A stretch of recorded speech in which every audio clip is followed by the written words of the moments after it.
Hello hello welcome to the YouTube channel cricket algorithm. उम्मीद है आप सब खैरियत से होंगे।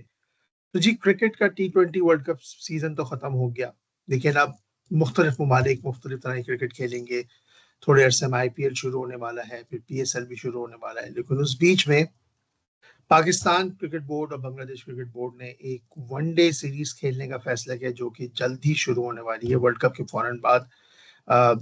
11 और 13 और मेरे ख्याल से 15 को 3 मैचेस हैं, जो मेरे हिसाब से बांग्लादेश के अंदर मीरपुर में खेले जाएंगे।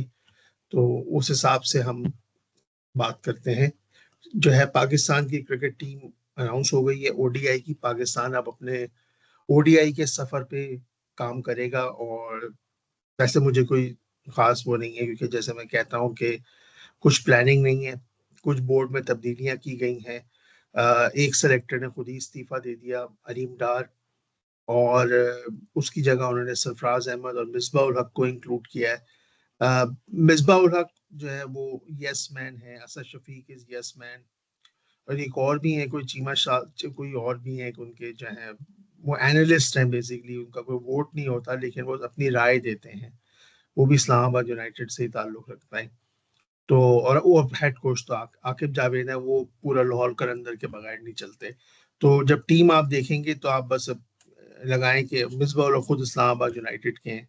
तो बड़ा मुश्किल लग रहा है कि सरफराज के अलावा जो है बाकी सब यस मैन है।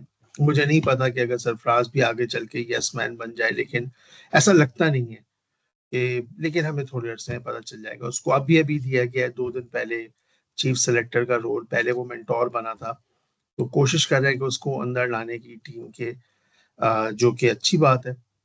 हम बात करेंगे, टीम अनाउंस हुई है, कोई खातिर खा मुझे मजा नहीं आया टीम देख के, लेकिन अगर ये 2027 के वर्ल्ड कप के हिसाब से, तो आपको अपने फास्ट बॉलर्स पे फोकस करना चाहिए। कुछ फास्ट बॉलर्स जो कि जिन पे इन्वेस्टमेंट होती है। अब सलमान मिर्जा है, उसको आप लॉन्गर फॉर्मेट में प्लान नहीं कर रहे।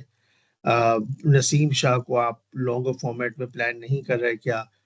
आपका फोकस स्टिल इन दामाद आफरीदी और हारिस रऊफ जैसे गधों पर है। सॉरी, मतलब मेरे निकल जाता है, क्योंकि लाहौर कलंदर्स के पास और कोई फाइंड नहीं है इस वक्त। कोई नई फाइंड आ जाएगी। सलमान मिर्जा भी मुझे लगता है लाहौर कलंदर की फाइंड है, तो वो उसमें टीम में शामिल हो जाएंगे। फहीम अशरफ की कोई लॉजिक नहीं है अगर आप गौर से देखें। हुसैन तलत जो है वो इस्लामाबाद यूनाइटेड के हैं, तो उन्हें टीम में डाला गया है। फहीम अशरफ इस्लामाबाद यूनाइटेड के, उन्हें टीम में डाला गया है। वसीम जूनियर को डाला गया टीम में, ही इज डिजर्विंग। वो उसको बेचारे को इतना इतना ज्यादा लोगों ने चीखा उसके लिए कि यार ये बंदा वर्ल्ड कप में होना चाहिए था। और यॉर्कर स्पेशलिस्ट है, डेथ ओवर स्पेशलिस्ट की बात हो रही है। तो डेथ ओवर में ही हमें पिटाई होती है। शाहीन को डेथ ओवर करना नहीं आते। हारिस मिडिल ओवर में बहुत अच्छा बॉलर है, लेकिन डेथ ओवर में वो हमेशा पिट जाता है।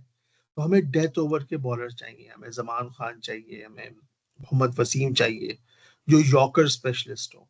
स्पेसिफिकली अगर आप ये दो बॉलर्स पे थोड़ा फोकस करें, तो मुझे उम्मीद है कि वो बन जाएगा थोड़ा सा कॉम्बिनेशन आपका। टीम देख लेते हैं जी। बैकग्राउंड में टीम के प्लेयर्स के नाम है: शाहीन आफरीदी, अब्दुल समद, अबरार अहमद, फहीम अशरफ, फैसल अकरम, हारिस रऊफ, हुसैन तलत, मास सदाकत। मोहम्मद रिजवान की वापसी हुई है टीम के अंदर। मोहम्मद वसीम जूनियर, मोहम्मद गाजी गोरी, इनको टीम में डाला गया है। ये भी सुनने में आ रहा है कि ये पर्ची हैं, अ, कि इनकी भी कोई है, क्योंकि इससे बेहतर जो स्टैट्स थे as a wicket keeper batsman, वो हसीबुल्लाह और रोहिल हयात के थे। रोहिल नजीर के थे, सॉरी, रोहिल हयात कह रहा हूँ। रोहिल नजीर के थे। जो है तकरीबन 61 की एवरेज थी, एक की 48 की एवरेज थी। लेकिन गौरी साहब को टीम में डाल दिया गया। साद मसूद आए हैं वापस में। ये शादाब की रिकमेंडेशन पे आए साद मसूद के। शादाब ने 1 डेढ़ साल पहले एक टीवी शो पे इंटरव्यू में बोला था साद मसूद को लेके। अगर जो लोग नहीं जानते, साद मसूद जो है वो एक ऑलराउंडर है, जैसे कि शादाब ऑलराउंडर है। He is a right hand leg spinner, और ये मिड ओवर में बैटिंग करता है।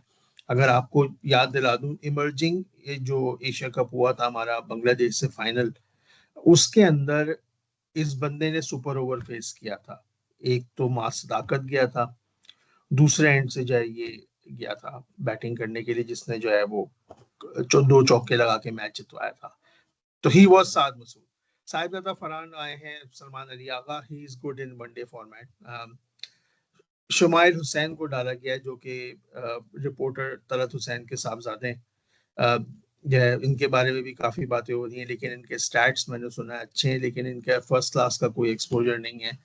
अ, तो ये मेरे हिसाब से टीम अनाउंस हुई है, बेस्ट कॉम्बिनेशन किया जाता है लॉन्ग टर्म प्लानिंग के हिसाब से। देखिए साउथ अफ्रीका बाउंसी ट्रैक्स होते हैं, थोड़ा सा बॉलर्स को हेल्प मिलने वाली होती है। पाकिस्तान वहां जीत के आ चुका है ओडीआई सीरीज, तो उनको वहां पर डेथ ओवर स्पेशलिस्ट पे काम करना है कि शाहीन से बॉलिंग नहीं होती, इसके नर्व्स बहुत वीक हैं, आखिरी ओवर में पिट जाता है, हारिस रऊफ पिट जाता है, तो आपको मोहम्मद वसीम, जमान खान है, आपको ओपनिंग में सीमर चाहिए, 130 वाला बॉलर नहीं चाहिए। आकिफ जावेद का नाम मैं रेकमेंड कर सकता हूँ।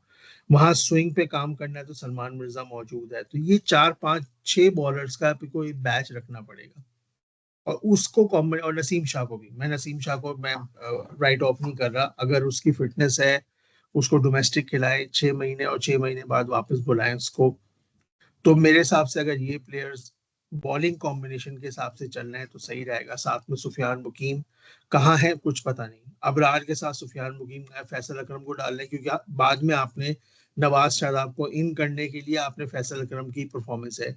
माज सदाकत आ गया है एज एन ऑलराउंडर, लेकिन उसका इतना ज्यादा एक्सपोजर नहीं है फर्स्ट क्लास का।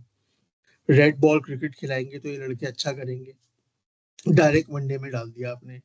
Hopefully fingers cross result will be better.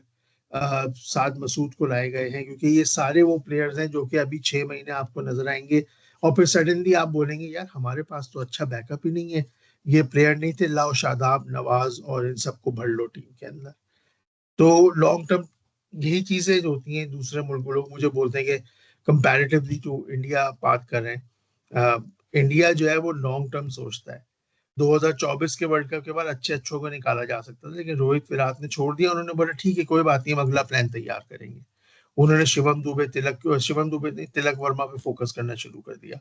उन्होंने ओपनर पे डिफरेंट अभिषेक शर्मा पे फोकस करना शुरू कर दिया। ईशान किशन टीम में वापस आ गया, संजू सैमसन टीम में आ गया। इतनी बैकअप्स हैं हमारे पास, ये कि फ्रेंचाइज क्रिकेट के जो चेहरे हैं उनके अलावा हम किसी को देखते भी नहीं है। मुझे नहीं पता कि सेलेक्टर्स ने कभी बैठ के ग्राउंड में मैच देखा भी नहीं होगा शायद, कि जिसकी वजह से, या कभी इन्होंने लिस्ट ए की एवरेज भी नहीं निकाली। राशिद लतीफ है या बहुत से लोग हैं जो लिस्ट ए के प्लेयर्स का बाकायदा स्क्रीन शॉट डाल रहे होते हैं कि यार ये है टॉप 5 लिस्ट ए के प्लेयर्स इस वक्त, या फर्स्ट क्लास के प्लेयर। ये उसको नहीं देखते, क्योंकि ये सारे के सारे फ्रेंचाइज क्रिकेट को फोकस कर रहे हैं। चाहे वो अभी आप देख लें, इस वक्त आपको मेजोरिटी आपको जो है इस्लामाबाद यूनाइटेड और लाहौर कलंदर की टीम मेंबर्स नजर आ रहे होंगे। अब्दुल समद को डाला गया, अब्दुल समद के बारे में काफी लोगों ने तारीफ की कि अच्छा हिटर है। नंबर 6 के ऊपर इरफान खान नियाजी नहीं है टीम के अंदर।